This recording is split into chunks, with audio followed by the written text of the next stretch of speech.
മന്ത്രി വി അബ്ദുറഹ്മാൻ 24-നോടൊപ്പം ചേരുകയാണ്. അൻവറിന്റെ ആരോപണങ്ങൾ ശ്രദ്ധയിൽപ്പെട്ടിട്ടുണ്ടാവുമല്ലോ. സർക്കാരിനെ മൊത്തത്തിൽ പ്രതിരോധത്തിലാക്കുന്നതാണോ അത്തരം ആരോപണങ്ങൾ? സർക്കാരിന് ഒരു പ്രതിരോധമില്ല, സർക്കാരിന് ഒരു പ്രശ്നവുമില്ല. പിന്നെ മുന്നണിക്കും ഇതിലൊരു കാര്യമില്ല.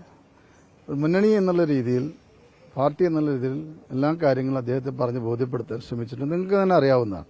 അപ്പോൾ അതിന് അപ്പുറത്തേക്ക് പോകുന്നുണ്ടെങ്കിൽ അതെന്താണെന്നും അതേക്കുറിച്ച് പറയേണ്ടതും അദ്ദേഹം തന്നെയാണ്, നമ്മളൊന്നുമല്ല. അപ്പോൾ അദ്ദേഹം ആദ്യ കാലങ്ങളിലൊക്കെ തന്നെ അദ്ദേഹം ഉന്നയിച്ച പ്രശ്നങ്ങൾ കൃത്യമായി തന്നെ അത് പരിശോധിക്കുകയും നടപടിയിലേക്ക് കടന്നിട്ടുണ്ട്. ആ പരാതിയിൽ വേണ്ട രീതിയിൽ നടപടി ഉണ്ടായില്ല എന്നാണ് ഇന്നലത്തെ വാർത്താ സമ്മേളനത്തിൽ അദ്ദേഹം രീതി എന്നാണ് ഞാൻ ചോദിക്കുന്നത്. നിങ്ങൾ ഉദ്ദേശിക്കുന്നത് വേണ്ട രീതി എന്താ? ആദ്യം അദ്ദേഹം മലപ്പുറം SP-ക്കെതിരായിട്ട് ആരോപണം ഉന്നയിച്ചു. അദ്ദേഹത്തെ സസ്പെൻഡ് ചെയ്ത് നിർത്തിക്കൊണ്ടുള്ള അന്വേഷണം നടക്കുകയാണ്. ADGP എന്നുള്ള പദവിയിലിരിക്കുന്ന, ലോ ആൻഡ് ഓർഡറിലിരിക്കുന്ന ഒരു ഉദ്യോഗസ്ഥനെതിരായി ഒരു സുപ്രഭാതത്തിൽ ഇത്തരത്തിൽ നടപടിയെടുക്കാൻ കഴിയില്ല. കൃത്യമായുള്ള പ്രാഥമിക അന്വേഷണം കഴിഞ്ഞു. ഇപ്പോൾ അതിന്റെ വിജിലൻസ് അന്വേഷണം നടക്കുകയാണ്. ആ റിപ്പോർട്ട് വന്നാൽ അതിൽ നടപടി ഉണ്ടാവും. എന്താ സംശയം? അപ്പോൾ തെറ്റായിട്ടുള്ളൊരു ധാരണ അദ്ദേഹത്തിനുണ്ടായിട്ടുണ്ട്. ഈ ആരോപണങ്ങളെ എങ്ങനെ നേരിടാനാണ് ഈ ഘട്ടത്തിൽ? ചോദിക്കട്ടെ, ഒരു സർക്കാരിനെതിരായി ഒരു ഉദ്യോഗസ്ഥനെതിരായി നടപടി ഒരു 10 ദിവസം സർക്കാരിന്റെ തന്നെ ഭാഗമായിട്ടുള്ള ഒരാളുടെ ആരോപണമാണ്. പൊതുവേദിയിൽ നിങ്ങൾ ഉന്നയിക്കുന്ന കാര്യം അതിന്റെ മെറിറ്റ് കൂടി പരിശോധിക്കണം. അതിൽ സത്യസന്ധമായുള്ള കാര്യമാണെങ്കിൽ അതിന് നടപടി ഉണ്ടാവും. പ്രതിപക്ഷം പോലും ഉന്നയിക്കാത്ത ആരോപണങ്ങളാണ് അൻവറിന്റെ ഭാഗത്തു നിന്ന് വന്നിട്ടുള്ളതെന്നാണ് ഇന്നലെ പറഞ്ഞിട്ടുണ്ടായിരുന്നത്. MV ഗോവിന്ദൻ മാഷ് പറഞ്ഞത് നന്നായി.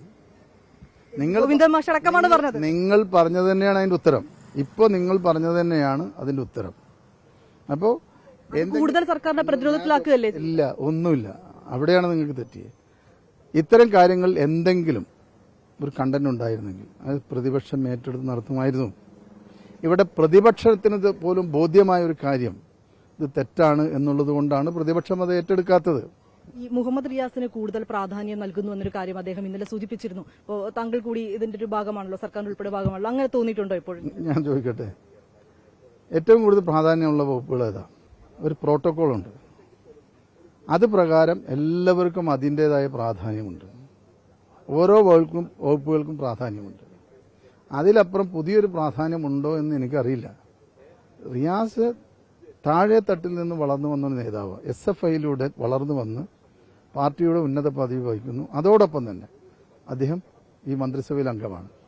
ഈ ആരോപണത്തിന് പിന്നാലെ താങ്കൾ അൻവറുമായി ബന്ധപ്പെടാനോ നേരിൽ കാണാനോ എന്തെങ്കിലും ശ്രമിച്ചിട്ടുണ്ടോ? തുടക്കത്തിൽ ഇത് ആവർത്തിക്കാൻ പാടില്ല, അത് മോശമാണ്. ഇനി നമ്മൾ പറഞ്ഞു പരാതി കൊടുത്തു, നമുക്ക് അതോടെ നിർത്താമെന്ന് നമ്മൾ പറഞ്ഞിട്ടുണ്ട്. പക്ഷെ അവിടെ ഒന്നും ഈ സാധനം നിന്നോ കണ്ടില്ല.